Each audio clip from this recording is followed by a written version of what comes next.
Les enfants le savent. Et même si les enfants le savent, il est très important de leur dire, vous pouvez leur dire, comme je l'ai fait moi, un homme, quelqu'un m'a fait la chose la plus grave qu'on puisse faire à une petite fille, un enfant comprend de quoi il s'agit. Ce que j'explique là, c'est que c'est la cohérence des différents témoignages de toutes les personnes à qui vous l'avez raconté qui va donner foi à votre témoignage. C'est pour ça que c'est important de procéder de cette façon-là. Bon, ensuite, c'est tout ce que j'ai à dire pour l'instant sur le sujet. Alors, merci à Carole Galland. Moi, je suis je suis du verbe suivre. Je suis du verbe suivre. Ah oui, il y a encore un truc que je veux dire, que je veux expliquer. Alors maintenant, j'ai un internet vachement puissant ici, donc je vais pouvoir faire mes vidéos et qu'elles soient uploadées plus rapidement. Ça, c'est la première chose. En ce qui concerne l'humour, et justement, parce que là, j'ai vu que on ressort évidemment dans ce fil, balance ton porc, ce qui s'était passé chez Hanouna à la télévision. C'est-à-dire qu'il a demandé à une de ses chroniqueuses, de les yeux bandés, de lui faire toucher une partie de son corps, puis évidemment, il lui a fait poser sa main sur son pénis, hein, au travers du pantalon. Ça, c'est Hanouna, parce qu'Hanouna fait du racolage comme ça, et j'espère bien qu'il va ne pas tarder à disparaître de la scène audiovisuelle française. Je fais tout pour, hein, je ne suis pas Superman non plus. Mais il y a quelqu'un qui a dit, ah bah oui, mais enfin bon, quand on voit Baffy, les blagues, etc., attention, ça n'est pas du tout la même chose. Ça n'est pas du tout la même chose. Moi, je considère que quand on est une femme et qu'on a la prétention de faire des émissions de télévision, il est normal de blaguer sur le sexe. Je trouve ça très sain, moi, de blaguer sur le sexe. Et je pense personnellement que quelqu'un qui trouve parfaitement légitime de violer une femme, hein, généralement, il a des apparences extrêmement respectueuses et extrêmement frileux sur les blagues de cul, c'est pas son truc en général. Je blague pas quand je dis ça. Moi, j'ai déjà eu l'occasion de rencontrer plein de croiser dans des repas, ou un petit peu arrosés ou quoi que ce soit. Les hommes fidèles, généralement, les hommes qui sont fidèles, c'est pas vrai à 100% bien sûr, mais généralement, les hommes qui sont fidèles et qui respectent vraiment leur compagne et leur femme, etc., ils font des blagues de cul et ce sont eux qui respectent le plus les femmes, souvent. Entre les blagues de cul, que ce soit à la télévision, que ce soit ailleurs, et puis la réalité des sentiments et du respect ou de non-respect des femmes, moi c'est ce que j'observe personnellement. Maintenant, je considère que dans les médias, je ne sais pas, Hanouna, sous quel... comment dire, comment est-ce qu'il définit sa relation à ses chroniqueurs et chroniqueuses dans leur contrat d'embauche, mais je serais curieuse d'observer s'il est précisé qu'il est cohérent, qu'il se fasse humilier, qu'il se fasse... Enfin, pour moi, ça dépasse tout entendement, quoi. Je suis désolée, je comprends pas ça. Alors, quand je vous parle de subtilité dans la relation entre hommes-femmes, je vais vous donner un exemple particulièrement criant. Je viens de regarder le magazine de la santé avec Michel Simès, c'est quelqu'un que j'apprécie vraiment beaucoup, et puis il n'est pas le dernier, avec Nagui notamment, de faire des blagues quelquefois en dessous de la ceinture, effectivement.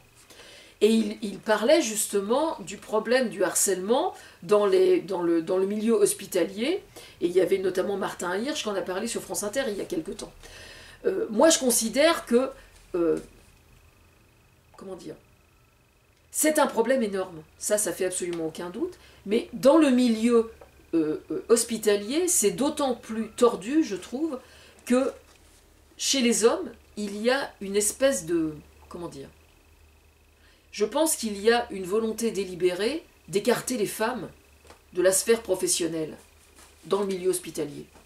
Grosso modo, les femmes dans le milieu hospitalier, elles sont tolérées pour faire les toilettes, quoi, hein, pour tenir la main, les infirmières, etc.